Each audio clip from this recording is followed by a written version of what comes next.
DRC channel में आपका स्वागत है। चलो चलते हैं शिव भगवान और कृष्ण भगवान की जो कष्टों की जो कहानी है उसको समझते हैं और सुनते हैं, कैसे और कैसे क्या हुआ उसके बारे में पूरा। तो इस वीडियो को अंत तक ज़रूर देखते हैं। विस्तार के रूप से बताऊंगा मैं इसमें क्या क्या वजह थी और क्यों कष्ट झेलना पड़ा शिव जी भगवान को और कृष्ण भगवान को, क्यों कष्ट झेलना पड़ा।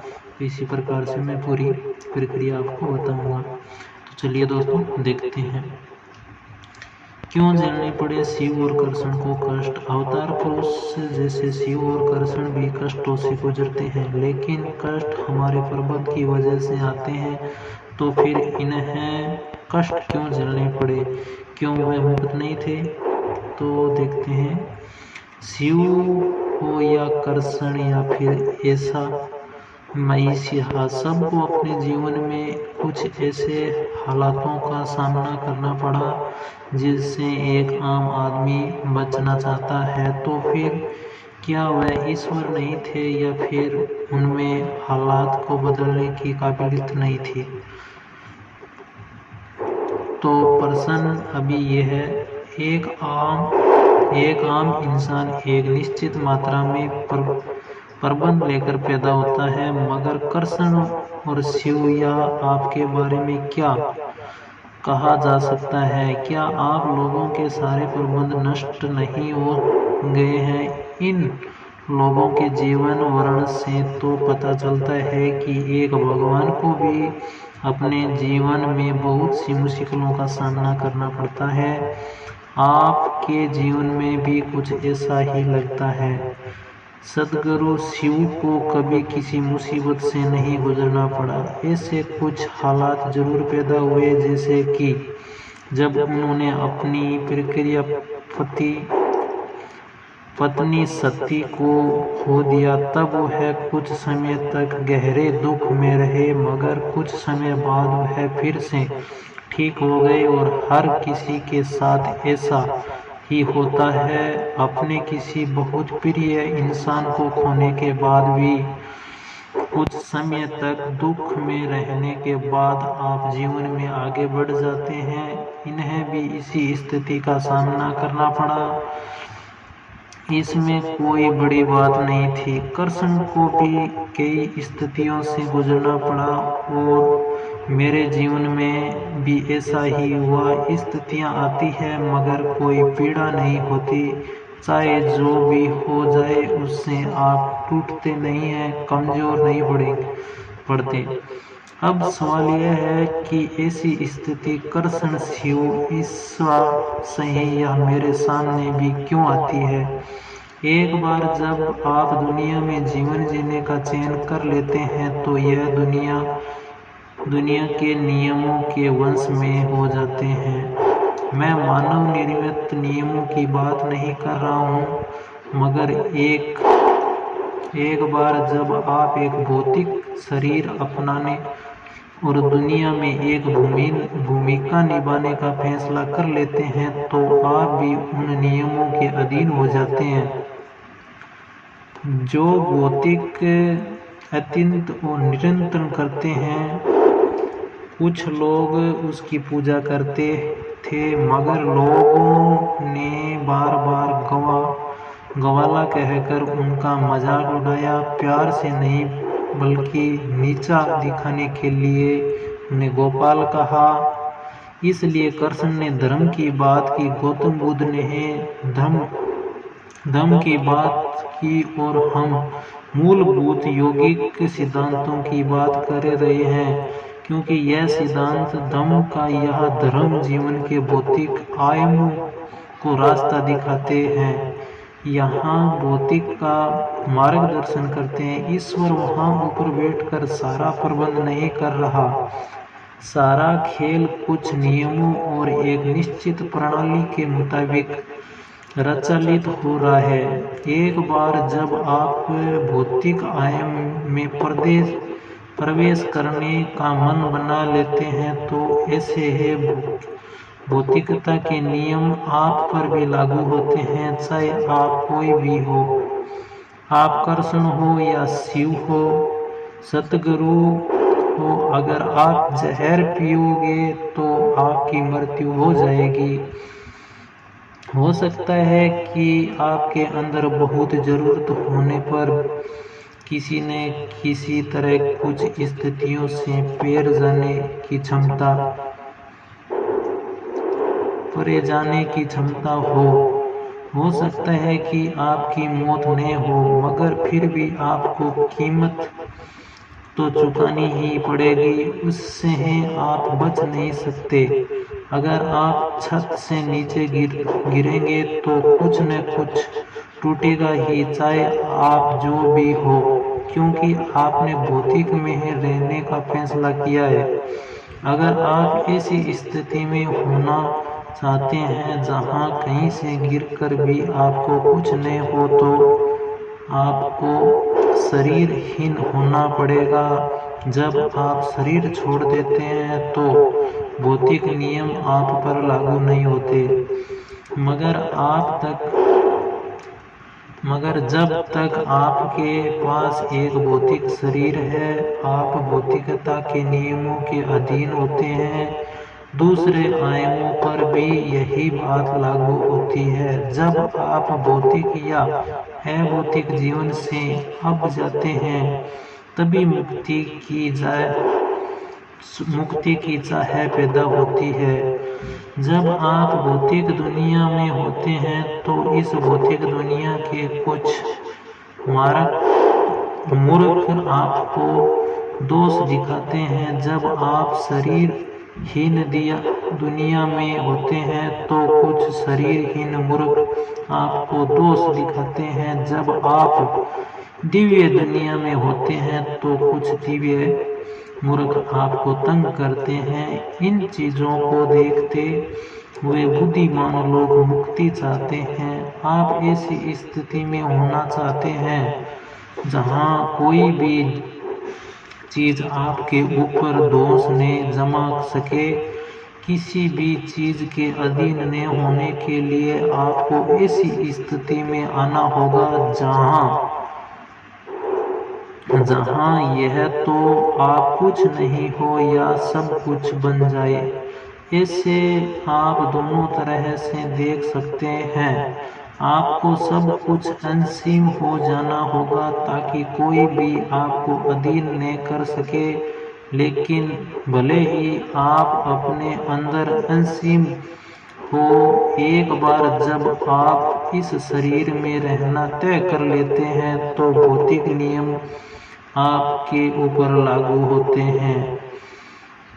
एक बार जब आप भौतिक आयाम में प्रवेश करने का मन बना लेते हो तो उस भौतिकता के नियम आप पर भी लागू होते हैं, चाहे आप कोई भी हो।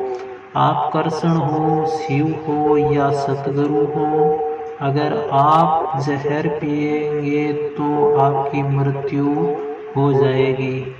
यही वजह है कि ज़्यादातर ज्ञानी जीव अपने शरीर में नहीं रहते।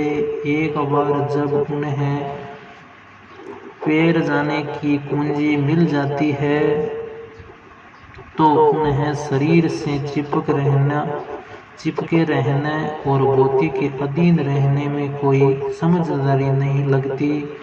यदि ऐसा ही है, मानो आप देश के प्रधानमंत्री हो और एक छोटे से गांव में आने पर पंचायत का प्रमुख आप पर दोष जमाए। सभी ज्ञानी प्राणियों को यही अनुभव होता है। इनके पास पैर जाने की पूंजी होती है, वह कहीं और हो सकता है, मगर एक भौतिक शरीर अपना लेने के बाद भौतिक क्षेत्र की हर चीज और हर इंसान लाखों अलग अलग रूपों में उन पर मर्जी चलाता है। कृष्ण ने कई बार यह कहा है कि ईश्वर के रूप में उन्हें इन चीज़ों के अधीन होने की जरूरत नहीं होती, मगर क्योंकि उन्होंने एक मानव शरीर अपनाया, क्योंकि वह भौतिक आयाम में धर्म की स्थापना करना चाहते थे,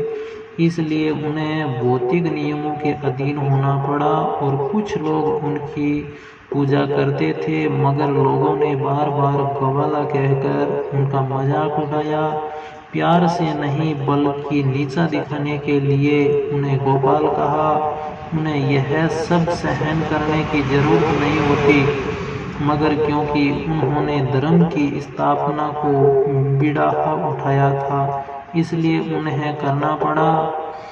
तो अभी आगे कृष्ण भगवान की कहानी और शुरू करते देखते हैं।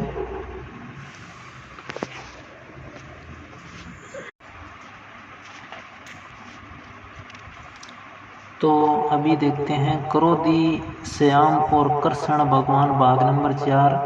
कृष्ण सबियों को अपनी छोटी बहन बनाकर अपने साथ मथुरा ले गए और उसे देवकी को सौंप दिया, लेकिन सेवबा अब भी क्रोध से भरी हुई थी और कृष्ण को बुरा भला कहती रहती थी। अब पढ़िए आगे क्या हुआ, तो आगे देखते हैं। अब तक आपने पढ़ा कृष्ण सौबिया को अपनी छोटी बहन बनाकर अपने साथ मथुरा ले गए और उसे देवकी को सौंप दिया, लेकिन सौबिया अब भी क्रोध से भरी हुई थी और कृष्ण को बुरा भला कहती रहती थी। अब तो देवकी के पास कृष्ण की एक छोटी सी सुनहरी मूर्ति थी, जबकि वह तब से पूजा किया करती थी जब कृष्ण ने कारागार में जन्म लिया था और जन्म के बाद उन्हें वहां से दूर कर दिया गया था। 16 साल से उन्होंने अपने बच्चे को देखा नहीं था। मैंने कृष्ण को नन्हे बालक के रूप में बहुत छोटे समय के लिए अपने हाथों में लिया था, फिर मुझे उसकी सुरक्षा के लिए खुद से दूर भेजना पड़ा। तब से यह प्रतिमा मुझे स्वस्थ और जिंदा रखे हुए हैं, इसलिए मैं रोज इसे पूजती हूँ। एक चीज जो लगातार उनके पास थी वही थी बच्चे की सुनहरी प्रतिमा, जैसे वह रोज भगवान की तरह पूजती थी। यह उन्हें बहुत प्यारी थी, यहाँ तक कि कृष्ण के युवा होकर वापस आने के बाद भी वह लगातार इस मूर्ति की पूजा किया करती थी। एक दिन शोभा ने देवकी के पास आकर बड़े बेतुके तरीके से पूछा, आप किसकी पूजा कर रही हैं? यह किसकी मूर्ति है? देवकी ने उत्तर दिया, यह मेरे भगवान हैं। शोभा ने फिर पूछा, कौन है आपके भगवान? इसके इतनी अपेक्षा के साथ यह सवाल पूछा कि आसपास के लोग हैरान रह गए। यह सुनकर देवकी ने उसे आराम से समझाया, यह कृष्ण है और यह मेरे इष्ट हैं। शोभा ने फिर पूछा, यह अब बड़े हो गए हैं तो आपने इनकी बचपन की प्रतिमा क्यों रखी है? इस पर देवकी ने जवाब दिया, मैंने कृष्ण को नन्हे बालक के रूप में बहुत छोटे समय के लिए अपने हाथों में लिया था, फिर मुझे उसकी सुरक्षा के लिए खुद से दूर भेजना पड़ा। तब से यही प्रतिमा मुझे स्वस्थ और जिंदा रखे हुए हैं, इसलिए मैं रोज इसे पूजती हूँ। यह सुनकर शोभा मुस्कुराई और उनके भगवान होने की बात का बकवास बताकर मानने से इनकार कर दिया और यह बात कृष्ण को पता चल गई। अगले दिन जब शोभा बगीचे में थी तो कृष्ण श्रीकाहास के साथ वहां आए और उनके हाथ में एक चांदी का बक्सा था। वह शोभा से बोले, मैं तुम्हारे लिए एक उपहार लाया हूँ। शोभा उपहार की बात सुनकर शोभा ने कहा, यह तुम्हारी एक और चाल हुई। मेरे लिए उपहार क्यों? और तुम मुझसे क्या चाहते हो? यह सुनकर कृष्ण ने कहा, मैं तुमसे कुछ नहीं चाहता हूँ, मैं तो बस तुम्हें कुछ ऐसा देना चाहता हूँ जो तुम्हें अच्छा लगे। सयोबा ने बक्सा छीन लिया और देखने लगी कि इसमें क्या है।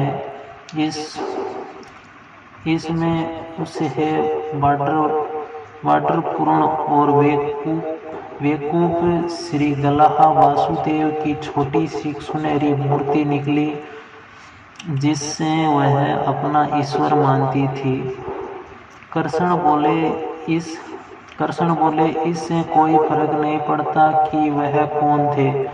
तुमने अपने मन में ऐसे स्थापित किया हुआ है, तो तुम इस सुनहरी मूर्ति को क्यों नहीं पूजती?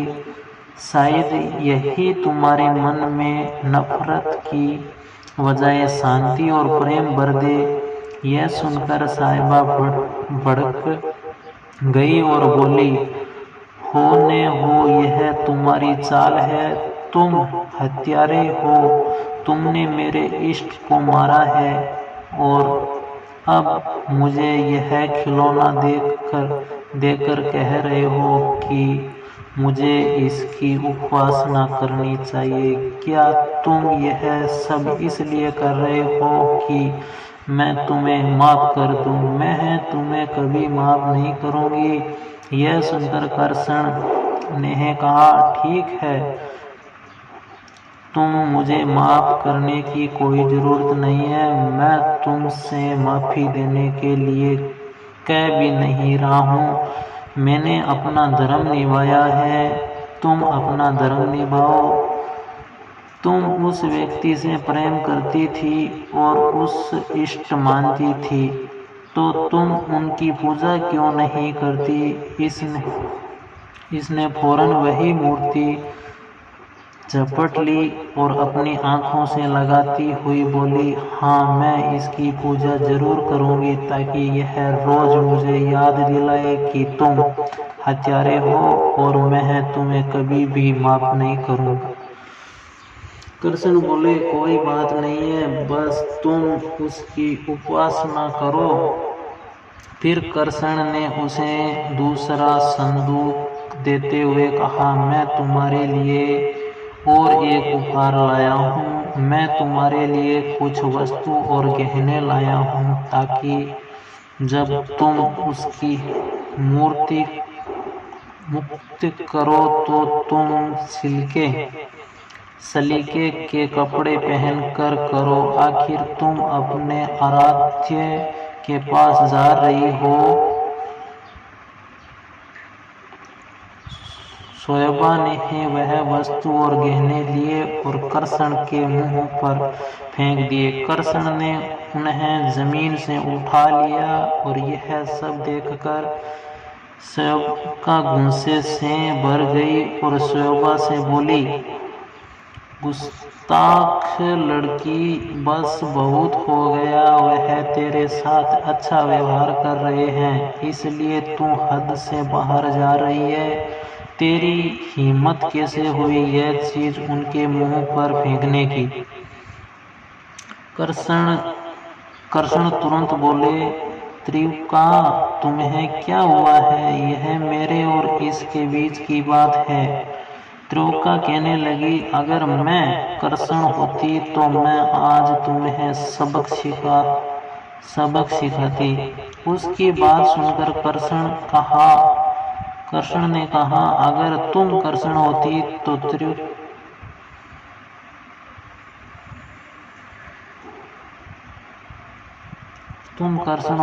त्रिका नहीं होती, केवल मैं ही कृष्ण हूँ और इसलिए त्रिका भी है। सब कुछ ऐसे ही चलता रहा और वही लड़की जो कृष्ण के लिए घृणा की भावना से झुलस रही थी, धीरे धीरे बदल गई। अब वह उन्हें बहुत पसंद करने लगी और हमेशा उनका साथ देने लगी। उसकी कृष्ण से विवाह करने की कोई चाहत नहीं थी और वह और न ही वह उससे ऐसी कोई अपेक्षा रखती थी, वह बस उसकी सेवा करनी चाहती थी। एक बार ऐसी स्थिति आई कि कृष्ण को अपना जीवन खतरे में लगा। ऐसे में उन्होंने अपना चक्र उद्दीपक को दे दिया और साहिबा ने बक्सा छीन लिया और देखने लगी इसमें क्या है। उसमें उस बेवकूफ श्रृंखला वासुदेव की छोटी सी सुनहरी मूर्ति निकली और वह अपना ईश्वर मानती थी। यह चक्र उनका सबसे शक्तिशाली हथियार था। उन्होंने इस गोमतक पर्वत पर अपने हाथों से बनाया था और उस परशुराम के आशीर्वाद की शक्ति प्राप्त थी, इसलिए यह उनके लिए बेशकीमती था। खैर, उन्होंने उद्धव को वह चक्र देते हुए कहा कि अगर मैं वापस नहीं लौट सकूं तो यह सुदर्शन चक्र साहिबा तक पहुंचा देना। यह बात साहिबा के लिए सबसे बड़ा सम्मान था। जब रुक्मिणी को इस बात का पता चला कि कृष्ण ने सुदर्शन चक्र उसे न देकर साहिबा को दे दिया था, तो अचानक उन्हें अपनी कमजोरियों का एहसास हुआ। वह उनकी पहली पत्नी के रूप में बहुत खुश थी और साहिबा की सभी बातों का भुला चुकी थी। इस घटना के बाद रुक्मिणी ने जिद की और श्री कृष्ण साहिबा से शादी कर ले और इसे अपनी पत्नी जरूर बनाए। इस तरह साहिबा कृष्ण की जिंदगी में आने वाली वह दूसरी स्त्री थी जिसे कृष्ण के नीले जादू ने एक नफरत भरी स्त्री से प्रेम पूर्ण व संपूर्ति स्त्री बना दिया और उसने खुद को पूरी तरह से बदल दिया था। तो ये दूसरी कहानी थी कृष्ण भगवान की। हेलो चलिए दोस्तों, कृष्ण भगवान का आभामंडल नीला क्यों, ये और कहानी है जो पढ़ते हैं और सुनते हैं, समझते हैं कैसी है ये कहानी। कृष्ण भगवान की हर छवि में एक नीलामा जरूर दिखाई देता है। एक व्यक्ति या एक व्यक्तित्व के रूप में उनके साथ आखिर क्यों जोड़ा है यह रंग, क्या है इस रंग की खासियत, आइए जानते हैं। तो इसमें छवि के बारे में भी पढ़ते हैं। नीला रंग विस्तार को दर्शाता है। आप देखेंगे कि इस जगत में जो कोई भी चीज बेहद विशाल और आपकी समझ से है पूरे हैं, उसका रंग आमतौर पर नीला है। चाहे वह आकाश हो या समुद्र, जो कुछ भी आपकी समझ से बड़ा है वह नीला होगा, क्योंकि नीला रंग सबको शामिल करने का आधार है। आपको पता ही है कि कृष्ण के शरीर का रंग नीला माना जाता है। इस नीलेपन का मतलब जरूरी नहीं है कि उनकी त्वचा को रंग नीला था, हो सकता है वह श्याम रंग के हो, लेकिन जो लोग जागरूक थे उन्होंने उनकी ऊर्जा के नीलापन को देखा और उनका वर्ण नीले वर्ण वाले के तौर पर किया। आमतौर पर देखें तो पुरुष को स्वभाव ही ऐसा होता है कि अगर उसमें प्रेम का एहसास जागने लगे तो वह बेवकूफियों से भरी मजेदार हरकतें करने वाले लगता है, जबकि किसी स्त्री के साथ अगर ऐसा हो तो वह और भी सुंदर लगने लगती है। कृष्ण की प्रकृति के बारे में की गई सभी संख्याओं में नीला रंग आम है, क्योंकि सभी को साथ लेकर चलना उनका एक ऐसा गुण था जिससे कोई भी इनकार नहीं कर सकता। वह कौन थे, वह क्या थे, इस बात को लेकर तमाम विवाद है, लेकिन इस बात से कोई इनकार नहीं कर सकता कि उनका स्वभाव सभी को साथ लेकर चलने वाला था। क्योंकि श्री कृष्ण भगवान की ऊर्जा यह यूं कहिए कि उनके प्राणमंडल को सबसे बाहरी घेरा नीला था, इसलिए इनमें गजब का आकर्षण था। इनके आकर्षण होने की वजह उनकी नाक को सुडौल होना या उनकी आंखों की खूबसूरती नहीं थी। दुनिया में अच्छी नाक,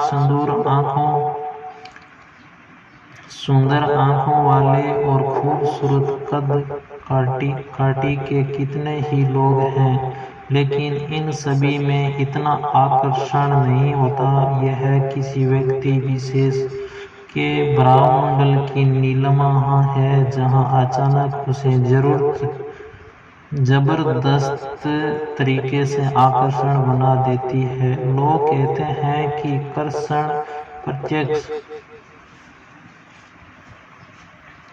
प्रत्यक्ष रूप से नीले थे, लेकिन यह 3000 साल पुरानी जनोक्ति है। उनकी नीलिमा या सबको सम्मोहित करने की उनकी क्षमता कुछ ऐसी ही थी कि जो लोग उनके कष्ट दुश्मन हुआ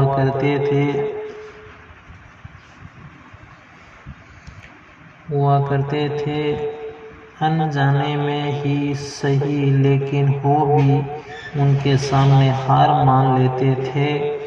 नीला रंग विस्तार को दर्शाता है। आप देखेंगे कि इस जगत में जो कोई भी चीज बेहद विशाल और आपकी समझ से परे है, उसका रंग आमतौर पर नीला है, चाहे वो आकाश हो या समुद्र। वह उन लोगों को भी आसानी से अपनी तरफ कर लेते थे जो उन्हें बुरा कहते थे और न जाने कितनी ही बार उन्हें मारने की कोशिश कर चुके थे। हालांकि उनके और भी कोई पहलू थे, लेकिन उनकी व्यक्तिगतों की यह नीलिमा लगातार उनके हर काम में मदद करती थी। इसी वजह से वह बेहद सम्मोहक बन गए थे। चाहे आदमी हो या औरत, हर कोई सर्वम हृदय छोड़कर उनके प्रेम में पागल हो जाता था। लोग उन पर से अपनी नजर नहीं हटा पाते थे।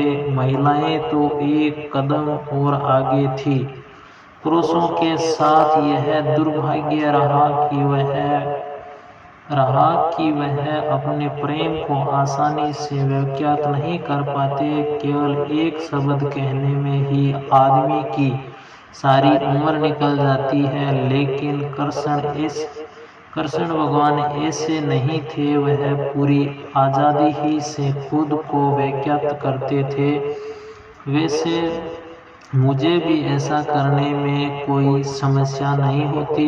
आमतौर पर देखें तो पुरुष को स्वभाव ही ऐसा होता है कि अगर उसमें प्रेम का एहसास जागने लगे तो वह बेवकूफियों से बड़ी मजेदार हरकतें करने लगता है। जबकि किसी स्त्री के साथ अगर ऐसा हो तो वह और भी सुंदर लगने लगती है। पुरुष प्रेम में खुद को अजीब और एहसास महसूस करने लगता है। वह प्रेम नहीं चाहता, बस प्रेम कीड़ा करना चाहता है। तो ये थी जो नीले रंग की जो कहानी ये मैंने सुनाई, और अभी आगे और देखते हैं क्या क्या करनी है, कौन सी सुनते रहेंगे। चलिए दोस्तों, साथ बने रहे।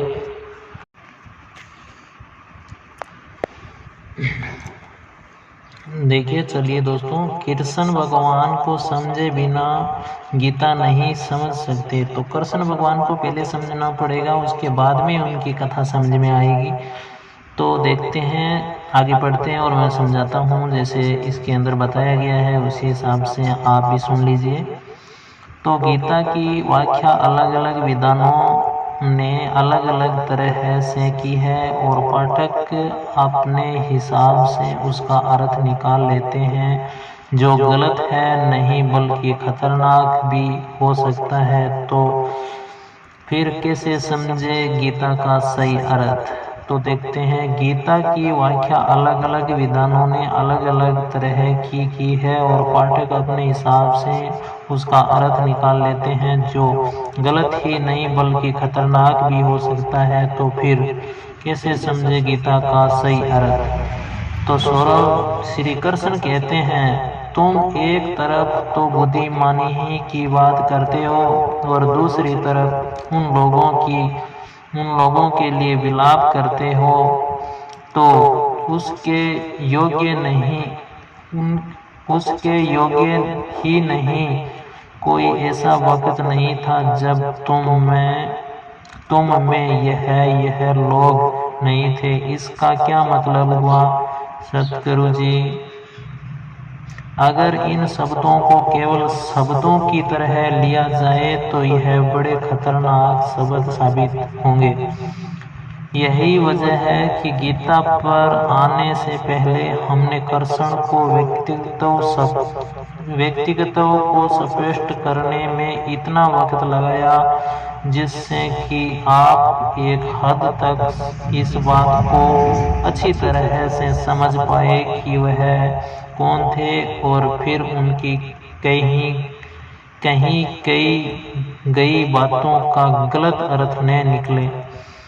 तो आप अपने तात्विक दिमाग का प्रयोग करने लगे और तब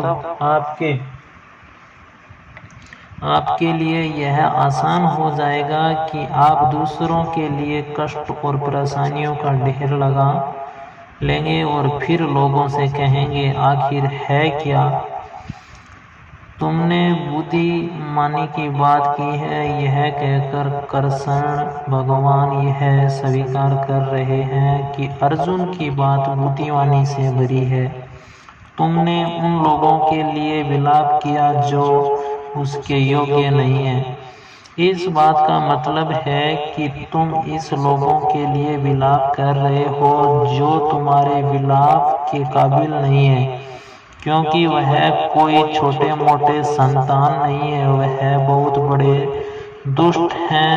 तुम उन्हें जहाँ भी भेजोगे वह नकारात्मक चीजें ही करेंगे। तुम उन्हें पूरा राज्य दे दो, वो फिर भी नहीं रुकेंगे और यही तो वास्तव में हुआ था।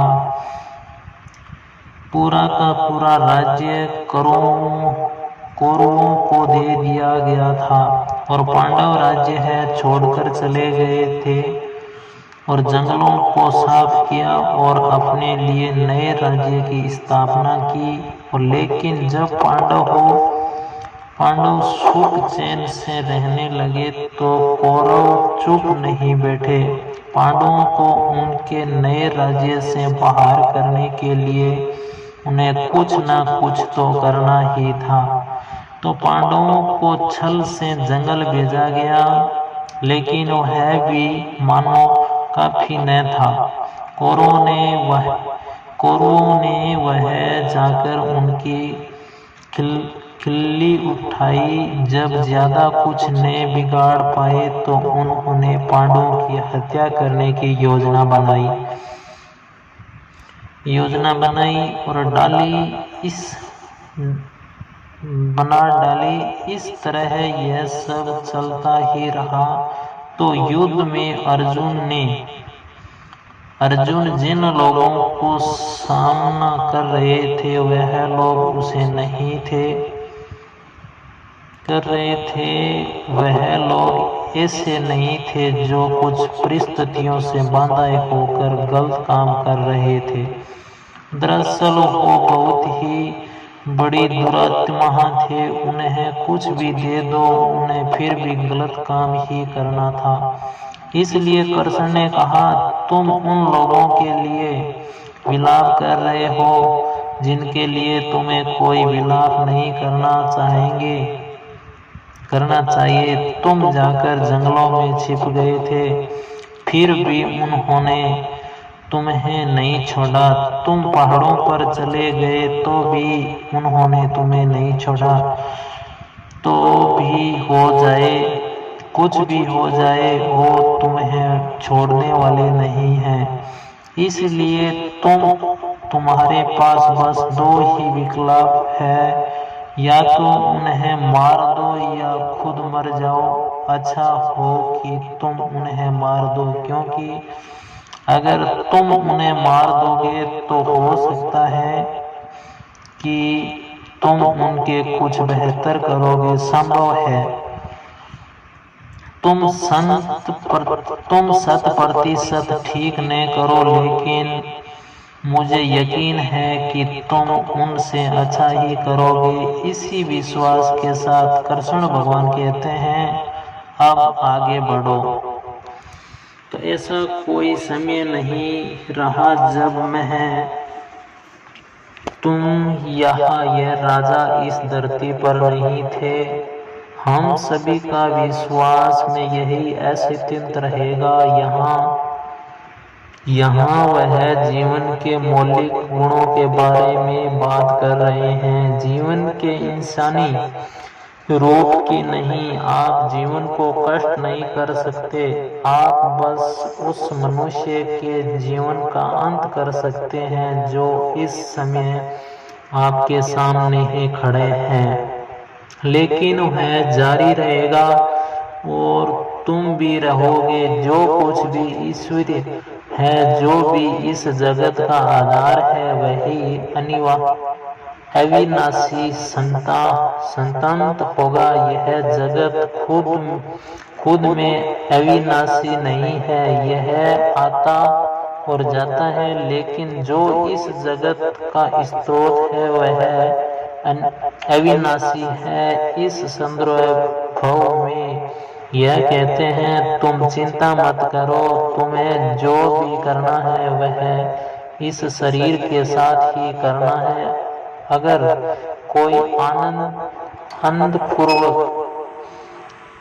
आनंद पूर्वक रहता है तो उसके लिए इस शरीर के मायना है। अगर किसी ने यह फैसला कर लिया है कि वह शरीर से दूसरों को कष्ट ही देगा, वह इससे क्रोध और नफरत पैदा करेगा, हिंसा करेगा, तो इसके शरीर को मिटा देना ही सही है। लेकिन जो व्यक्ति तुम्हारे सामने खड़ा है, उसके भीतर आयम में तुम नष्ट नहीं कर सकते। वह हमेशा से रहे हैं, वह हमेशा रहेंगे। तुम्हारे मामले में भी यही सही है, इनके साथ भी यही बात सही है। तो इन बातों पर शोक मत करो। जब लोग कष्ट में होते थे तो कृष्ण को भी कष्ट होता था। वह लोगों के साथ हंसते थे, लोगों को साथ रोते थे। एक व्यक्ति की पीठ पर बैठे 6 कोड़ों के घाव पर मरहम लगाकर उन्होंने अपनी जिंदगी तक को खतरे में डाल दिया था। तो युद्ध में अर्जुन ने जिन लोगों को सामना कर रहे थे, वह लोग ऐसे नहीं थे जो कुछ परिस्थितियों को बंधे होकर गलत काम कर रहे थे। दरअसल में बहुत बड़ी दुरात्मा थे। उन्हें कुछ भी दे दो, उन्हें फिर भी गलत काम ही करना था। तो पंचय जनक के जहाज की कहानी आपको याद होगी। जब वह वहाँ एक इंसान के रूप में मौजूद थे, उन्होंने बहुत अच्छे काम किए, लेकिन अब वह पूरी तरह से एक अलग ही रूप में थे। अब वह मानव के बीच में मानव के रूप में नहीं खड़े हैं, वह परम प्रकृति के रूप में खड़े हैं, एक इंस्टेंटिव संभावना के रूप में खड़े। श्री कृष्ण भगवान पूरी तरह से एक अलग ही बोली बोल रहे हैं। अब यही व्यक्ति कह रहा है, चिंता मत करो, तुम इन लाखों लोगों की हत्या कर सकते हो, क्योंकि यह सब शरीर है। एक निश्चित संभावना के तौर पर वह शरीर को लेकर चिंतित नहीं है। वह कहकर यह सब तो बर्तन है और हम इन्हें पिघला देना चाहिए, क्योंकि अब इन सब में दरारें आ गई हैं। इनके साथ और कोई करने का कोई फायदा नहीं है। जो वह है उसके है स्रोत को तुम नहीं मिटा सकते, तुम बस उनकी बाहरी ही सतह को मिटा सकते हो। आओ यह काम कर डालें। क्या आप उस व्यक्ति में कोई अंतर महसूस कर रहे हैं? किसी की पीठ के घाव पर मरहम लगाकर वह अपनी जिंदगी को खतरे में डाल देते हैं, और अब वही मुस्कुराते मुस्कुराते हजारों लाखों लोगों की जिंदगी ले लेना चाहते हैं। आपको देखना होगा कि यह बातें कह कौन रहा है। किसी और को जो ऐसी अवस्था में नहीं है, ऐसे शब्द नहीं बोलने चाहिए। इसी वजह से मैं लोगों को गीता पढ़ने से मना कर रहा हूँ, क्योंकि आप अपने तार्किक दिमाग का प्रयोग करने लगेंगे, और तब आपके लिए यह आसान हो जाएगा कि आप दूसरों के लिए कष्ट और परेशानियों को ढेर लगा देंगे, और फिर लोगों से कहेंगे, आखिर यहाँ है क्या? न कोई मारता है, न कोई जन्म लेता है, सब कुछ ठीक है। यह बातें सही तभी हैं जब यह आपके साथ भी सही हो। यह आपके मामले में भी सही तभी होगी जब आप भी कष्टों से पूरे होंगे, जब आप भी जीवन और मृत्यु से पूरे होंगे। केवल तभी आपको यह शब्द कहने चाहिए, नहीं तो यह शब्द आपके लिए नहीं है। जब यह बातें कृष्ण के मुख से निकलती है तो यह सत्य और खरी है, लेकिन अगर कोई और इन शब्दों को दोहराता है तो यह पूरी तरह से एक झूठ होगा। तो यह थी एक कृष्ण भगवान की जो लीला के बारे में जो बताई गई थी कहानी। इस कहानी को हम यहीं समाप्त करते हैं, और चलिए आगे दूसरी नेक्स्ट कहानी मैं निकालता हूँ, और आगे देखेंगे कि आगे और कौन सी कहानी की शुरुआत करें। कृष्ण भगवान को समझने के बिना गीता नहीं समझ सकते। तो ये थी कृष्ण भगवान को समझने की कथा। तो देखिए दोस्तों, आगे की कहानी और निकालता हूँ और बाद में देखते हैं। चलिए दोस्तों, आगे एक कहानी और चालू करते हैं, जो कृष्ण लीला रुक्मिणी की प्रेम कथाएं भाग नंबर 1 है। तो आगे देखते हैं, चलते हैं। श्री कृष्ण की जीवन गाथा में से महिलाओं का नाम अगर हटा दिया जाए तो यह कथा अधूरी सी रह जाएगी। श्री कृष्ण भगवान और महिलाएं श्रृंखलाओं में अपने पिछले अंक में यशोदा और पूतना के बारे में पढ़ा। इस अंक में पढ़िए उनकी पहली ही पत्नी रुक्मिणी की कहानी। तो देखिए दोस्तों, चलिए आगे रुक्मिणी जी की कहानी पढ़ते हैं। श्री कृष्ण भगवान के जीवन में जिस दूसरी महिला की अहम भूमिका रही वह है उनकी पहली पत्नी रुक्मिणी थी। राजकुमारी रुक्मिणी विद्भव के साथ विषमक की पुत्री थी। जब कृष्ण बाहु युद्ध के महारथी चाणूर के साथ अखेड़े में उतरे थे, उस समय रुक्मिणी मथुरा में ही थी और वह उन पलों की भी साक्षी थी जब कृष्ण ने मथुरा के राजा कंस को झटके में ढेर कर दिया था।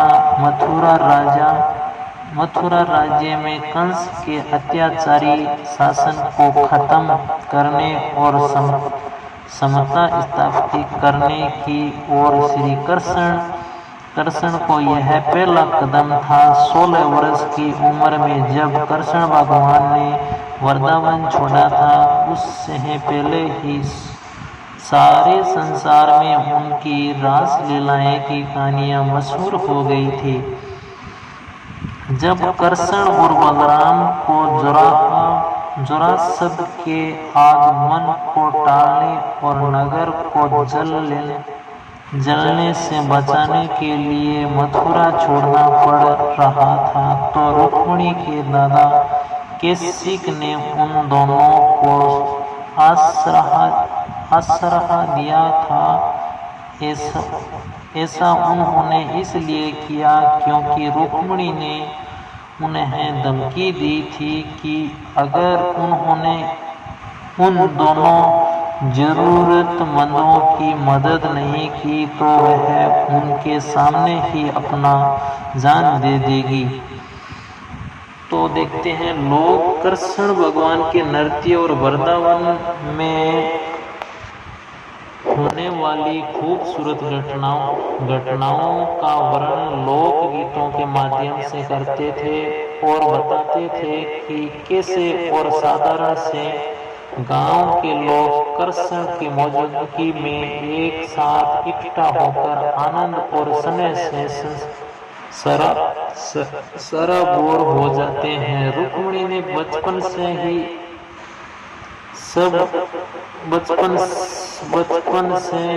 सब बातें सुन रखी थी। जब कृष्ण ने कंस का वध किया था तो रुक्मिणी लगभग 12 साल की थी। उसी समय से उन्होंने अपना मन बना लिया था कि वह कृष्ण के अलावा किसी और से शादी नहीं करेगी। उस समय कृष्ण भगवान एक मामूली ग्वाले से ज्यादा कुछ नहीं थे, जिसने एक बांसुरी का काम किया था। लेकिन रुक्मिणी एक बहुत बड़े साम्राज्य की राजकुमारी थी, फिर भी वह कृष्ण भगवान से विवाह करना चाहती थी। उन्होंने कृष्ण भगवान के सामने अपने प्रेम का इजहार करने के लिए कई तरीके भी आजमाए और कृष्ण भगवान भी इस बात से अनजाने नहीं थे, क्योंकि उन्हें हर किसी की भावनाओं और इरादों के बारे में पता होता था। अगले कुछ सालों कृष्ण ब्रह्मचारी बनकर घूमते रहे। रुक्मिणी ने यह तय कर लिया कि जब भी वह विद्रोह पहुंचेंगे, भिक्षा दही कहेंगे तो वह उन्हें भिक्षा देने वालों में सबसे आगे होगी। वो कृष्ण के साथ साथ घूमती रही, हालांकि वह उनके झुंड से अलग रहती थी। कृष्ण भगवान जहां भी जाते वह वहां पहुंचती और उन्हें भिक्षा देती। वह उन्हें भिक्षा देने वाली अकेली महिला नहीं थी, लेकिन सबसे खास जरूरत थी क्योंकि वो कृष्ण भगवान से विवाह करना चाहती थी। ऐसे कई लोगों ने जो कृष्ण भगवान का पीछा करने की कोशिश करते थे और चाहते थे कैसे भी उनकी नजर में आ जाऊं। उनके नीले जादू ने लोगों को पागल बना दिया था। कृष्ण भगवान को सबसे बड़ा मजा आता था, लेकिन उन्होंने अपने इस जादू को दुरुपयोग कभी नहीं किया। वह बस यही सोचते थे कि लोगों को कैसे ऊपर उठाया जाए। आप चाहे किसी आदमी से प्यार करें या किसी औरत से या फिर किसी गधे से या किसी और से, जब किसी के मन में प्रेम पैदा हो जाता है तो कोई भी समझदार इंसान उसे विकसित ही करना चाहता है, उसे खत्म करना नहीं चाहता। संभव है कि किसी तरह की भावनात्मक विवशता के चलते वह अपने प्यार की दिशा मोड़ने की कोशिश करे, लेकिन इसे खत्म कभी नहीं करना चाहेगा। उसी तरह कृष्ण भी अपनी इस नीले जादू को जारी रखते थे। वह लोगों को प्रेम करने के लिए प्रेरित तो करते थे, लेकिन साथ ही यह कोशिश भी करते थे कि लोग उसे प्यार को एक ऐसी दिशा दे सके जिससे वह उनके लिए लाभकारी हो सके। वह यह नहीं चाहते थे कि लोगों के मन में निराश और ईर्ष्या आए कि वह उन्हें पा नहीं सके। उनके जीवन में न जाने कितनी ही ऐसी स्थितियां आई जब उन्होंने एक स्त्री के स्नेह को ज्यादा सकारात्मक और उपयोगी बनाने के लिए उसे दूसरी दिशा देने की कोशिश की, ताकि वह अपने प्रेम को मात्र एक शारीरिक इच्छा न समझे और खुद को एक उच्च स्वभाव में रूपांतरित कर सके। उनकी ऐसे कोशिश को एक उदाहरण राजकुमारी रुक्मिणी भी थी। जब भी रुक्मिणी को किसी त्योहार या किसी उत्सव का बहाना मिलता था तो वह कृष्ण भगवान की एक झलक पाने और उससे बात करने की आस में मथुरा पहुंच जाती, और कृष्ण भगवान ने अपनी और उनके इस आकर्षण को महसूस किया था, लेकिन वह उनके इस प्रकार के प्रेम को बढ़ावा नहीं देना चाहते थे। वह जानते थे कि रुक्मिणी एक राजकुमारी थी, जबकि वो खुद कहीं के राजा नहीं थे, क्योंकि रुक्मिणी से विवाह का प्रश्न ही नहीं उठता था। इसलिए वह उनकी इस तरह की प्रेम भावनाओं को और भड़काना नहीं चाहते थे। वह हमेशा उनके प्रेम की आग को शांत करने की कोशिश करते थे, लेकिन साथ ही वह उस प्रेम को पूरी तरह कुचलना भी नहीं चाहते थे। इसलिए रुक्मिणी के इस प्रेम की ओर बस इतना ही ध्यान दिया कि उसे सही दिशा में मोड़ा जा सके, लेकिन रुक्मिणी को निर्धन था। जब कृष्ण भगवान ने मित्र विद्भव आए तो रुक्मिणी ने अपना निर्णय उन्हें बताते हुए कहा, चाहे जो हो जाए मैं केवल कृष्ण भगवान से ही विवाह करूंगी। अगर उन्होंने मुझसे शादी करने से मना किया तो मैं आग में कूदकर जान दे दूंगी। इधर रुक्मिणी का भाई उनकी शादी चेट्टी के राजा शिशुपाल से कराना चाहता था, क्योंकि यह एक बहुत अच्छी संधि होती। रुक्मी की महत्वाकांक्षाएं बहुत बढ़ चुकी थी। वह अपनी बहन रुक्मिणी का विवाह शिशुपाल से कराकर एक बहुत महत्वपूर्ण गठबंधन बनाना चाहता था।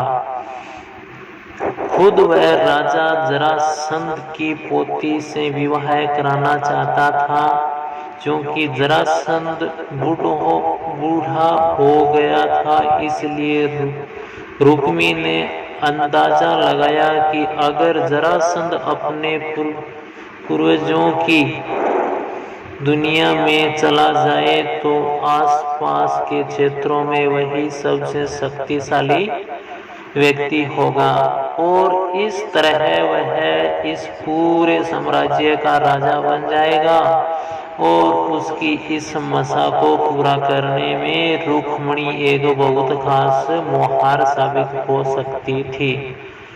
तो रुक्मिणी को यह सब पता चल गया और वह उन लड़कियों में से नहीं थी जो महिला होने के नाते शांत रह जाए। रुक्मिणी ने इतनी तीव्रता के साथ अपनी बात रखी कि मैं समझ ही नहीं पाए कि आखिर उनके साथ क्या किया जाए।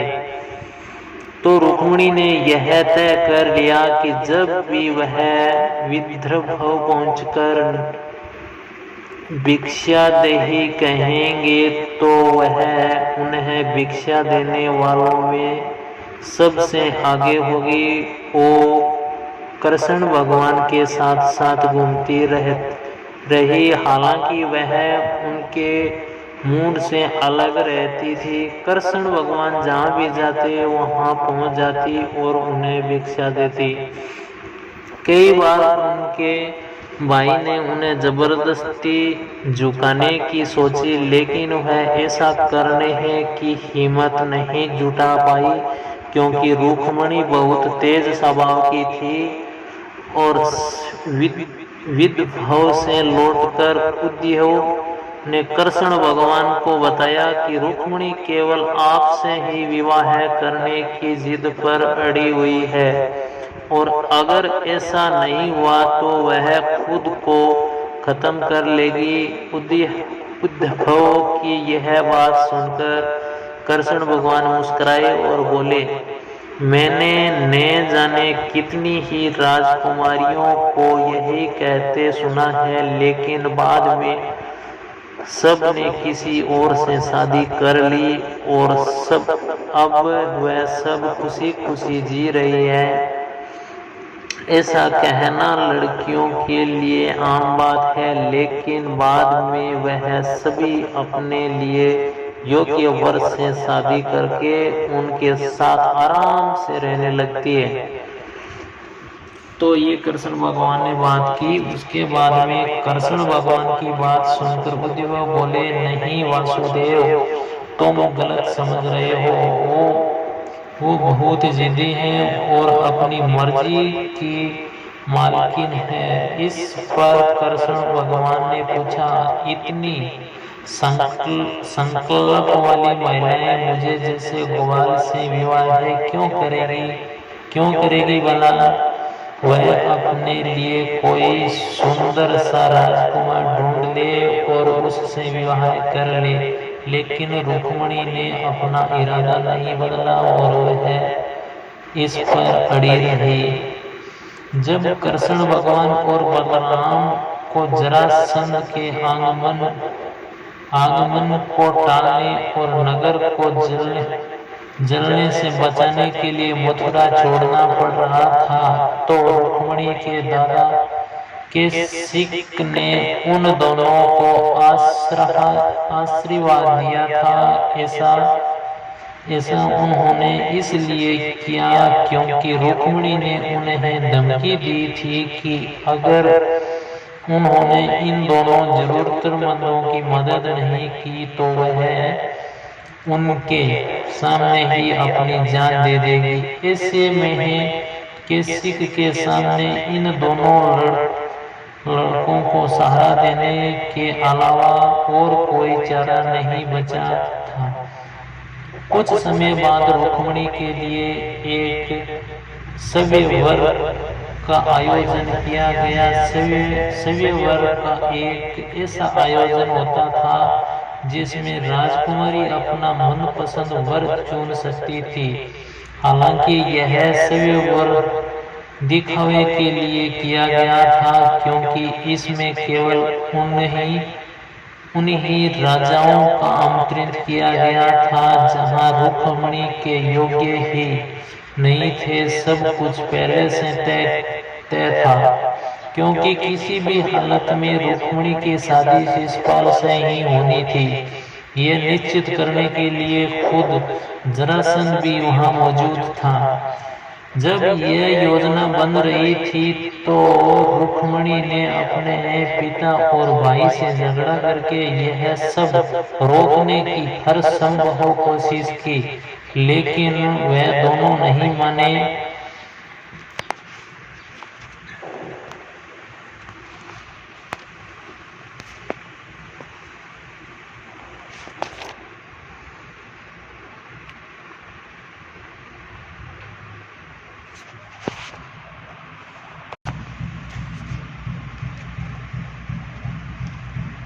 तो उन्होंने सारे नगर का उत्सव है कि लिए तैयार कर दिया। शाही तौर तरीकों को नकारते हुए रुक्मिणी महल से निकलकर नगर की सड़कों पर निकल आई और सारी सजावट को बिगाड़ने लगी। यह सब कुछ इतना हैरान कर देने वाला था कि कोई ऐसा सोच भी नहीं सकता था, लेकिन इस सब के बावजूद उससे नकली शौहर का होना तय था और रुक्मिणी उसमें फंस भी गई थी। अंत में रुक्मिणी ने तय कर लिया कि अगर वह इसे टाल नहीं पाए तो वह अपनी जिंदगी खत्म कर देगी। कृष्ण भगवान ने ऐसा दिखावा किया जैसे कि वह इन सब घटनाओं से अनजान हो। एक पल की बिल्कुल ही अलग वजह बताते हुए उन्होंने मथुरा में रथ की एक छोड़ का आयोजन किया, जो कि वहां बहुत समय से नहीं हुई थी। भले ही उस समय उनके हाथ में प्रत्यक्ष रूप से कोई हथियार नहीं था, लेकिन वह अपनी नीलिमा से सुसज्जित थे और इसे कोई नहीं देख पा रहा था। लोग उनके व्यवहार और उनकी नीलिमा से ही निहत्ते हो गए थे। यादव जाति के कई सेनापति और मुखियाओं ने उन्हें आयोजन का विरोध करते हुए कहा कि जब दूसरी कई और चीजें करने का है तो रथों की दौड़ आयोजित करने का क्या मतलब है। कृष्ण भगवान ने कहा, अगर हम इतना बड़ा आयोजन करते हैं तो हजारों रथ और इतने कसूल सारथियों को देखकर दूसरे राजाओं की नजरों में यादवों की प्रतीक्षा और भी बढ़ जाएगी। यह अपने आप में बड़ी बात है, इसलिए इस उत्सव को होने दे। तो इसके बाद दौड़ में हिस्सा लेने के लिए लोगों ने गुरु संदीपनी और श्वेतकेतु के मार्गदर्शन में परीक्षण लेना शुरू कर दिया और कुछ ही महीनों में बहुत सारे लोगों ने कुशलता के साथ रथों और घोड़ों पर काबू पाना सीख लिया। जिस दिन विद्रोह में रुक्मिणी का सर्वहरण होना था, रथों की इस दौड़ का आयोजन भी मथुरा में उसी दिन रखा गया था। इस बात में रुक्मिणी बहुत निराश हो गई और सोचने लगी, कृष्ण ऐसा कैसे कर सकते हैं। मैंने लाखों बार उनके सामने अपने प्रेम का वाक्य किया है, लेकिन उन्होंने कभी कोई उत्तर नहीं दिया। अब जबकि मेरी जिंदगी दांव पर लगी है। उन्होंने रथ की दौड़ सूझ रही है। इस बीच कृष्ण ने यादव के राजा उग्रसेन को इस बात के लिए प्रोत्साहित किया कि वह अपने पुत्र को शासक नियुक्त कर दे और बिना नियंत्रण के ही स्वीकरण में चले जाए, लेकिन यह योजना काम नहीं कर सकी। रथ दौड़ की सारी तैयारी हो चुकी थी, लेकिन दौड़ से 3 दिन पहले उसमें भाग लेने वाले आधे प्रतिभागी रात में अचानक ही गायब हो गए और कृष्ण भगवान ने सब जगह यह खबर फैला दी कि उनका मित्र और उस उप सेनापति सत्यापी उनके खिलाफ होकर आधी सेना के साथ फरार हो गए हैं। लोगों में इस बात की चर्चा शुरू हो गई कि कृष्ण भगवान को करीबी साथी ही उन्हें छोड़कर चला गया।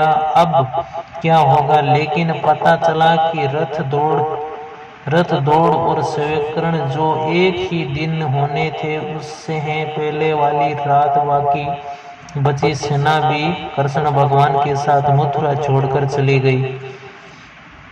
सवेर वाली सुबह सारी यादव फौज रुक्मिणी के पिता राजा भीष्म के महल के पास विंध्याचल में इकट्ठी हो गई। किसी भी नजर में आए बिना सेना छोटी छोटी टुकड़ियों में बांट गई थी और फिर सभी सेनाएं अलग अलग दिशाओं से आकर एक जगह इकट्ठे हो गए थे।